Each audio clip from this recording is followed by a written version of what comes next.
Hi, my name is Linda. I am Vietnamese. And if you're not familiar with that, we're like the Syrians of the 70s. Nobody wanted us either. People always tell me how wonderful Vietnam is and ask, how often do you go back? The last time I was there, I was a homeless kid being chased and shot at by the VC. We paid good money to get out. Pay to go back? Are you crazy? Expedia would have to pay me to take that vacation package. When I was single, guys always trying to impress me by telling me how much they love the Asian culture. Which part? Where women cook, clean, and cater to a man's need? That it's okay to have mistresses? That it's acceptable to bitch slap your wife if she gets out of line? Sounds pretty good to me too. I should get myself an Asian woman. I can't follow those rules. That makes me a total disgrace. That's when I decided to be an American. I love being an American. I no longer have third world problems like hunger, poverty, or being treated second class. Now that's just racism. You only hate me by my ethnicity. Jeez, get in line. Everybody's quick to throw down the race card. Deep down, we all want the same thing. Tacos. In America, I have white people problem. Depression, anxiety, ADD. It got so bad the other day, my gardener got into a fight with my pool guy and totally ruined my massage. When you live in a third world country, you don't have time to be depressed. You're just hungry. Being the youngest girl in an Asian family, they expected me to cook, clean, pay rent, have a curfew, and still get a beating if I disobey. So I decided to move out. They said, don't come home pregnant. I'm not coming home at all. They call me a disgrace, yeah, but I'm disgracefully happy. I'd rather be homeless and live under a bridge. Growing up with my family was worse than prison. They worked me until bedtime, leaving no time to do homework. They expected me to get an A in English, but I was forbidden to speak it inside the house. I wasn't allowed to date, but I did have a prearranged marriage at 12. I wasn't allowed to wear a tank top or miniskirt because only hookers wear that. Hey, I see some hookers in here. Including me. You too, sir. In America, I love that you can date outside your race. I don't have to have a prearranged marriage at 12. I just have to wait until I'm 16 to date my high school teachers. The great thing about dating an American man is that they have low expectation. I can be bitchy and they still want to take me out. Even better, the thrill, even when I cook them a shitty meal. Mac and cheese goes a long way if the guy's got the hots for you. Don't you see the trend in all these white guys with Asian women? It's not yellow fever, it's white fever. Trust me, we're getting more out of it than you are.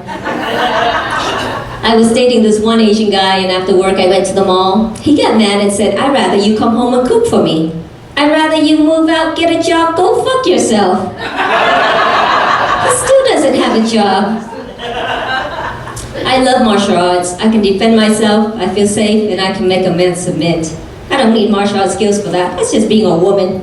I never had male haters until I started learning self-defense. There's always some Bruce Lee wannabe that wants to challenge me. Really? It's a no-win situation. I'm 4'11" and 86 pounds. Even if you win, you lose.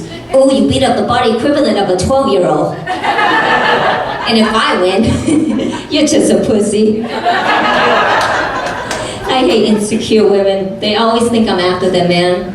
I had a friend that went crazy on me just because her boyfriend added me on Facebook. She insinuated I was going to hook up with him, have a threesome, and fight over him. Like I want someone's leftover. When I wanted garbage, I go to the dumpster. I'm married. I don't have time for a twosome. I don't even have time for a onesome. When I was younger, I hardly had any toys growing up. I had one dirty used doll from the SWAT meet with 3 strands of hair. It's a chemo Barbie. My family gave me a couple rubber bands and they said, if you collected enough and tied them together, you can make yourself a jump rope. I'm almost there. I love going out to eat. People who never had Asian food are always afraid I'm gonna take them to eat something weird like tarantula, duck blood, or pig intestine. I would never do that. That stuff is expensive. My family only made that on special occasions, like when we run out of real food. I'm I'm taking you to McDonald's of Asian food, Panda Express.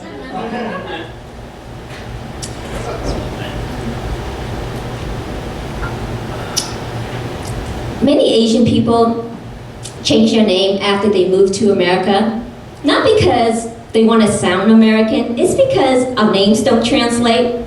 I have a cousin, her name is Mai Dong. I have a friend named Dat Ho.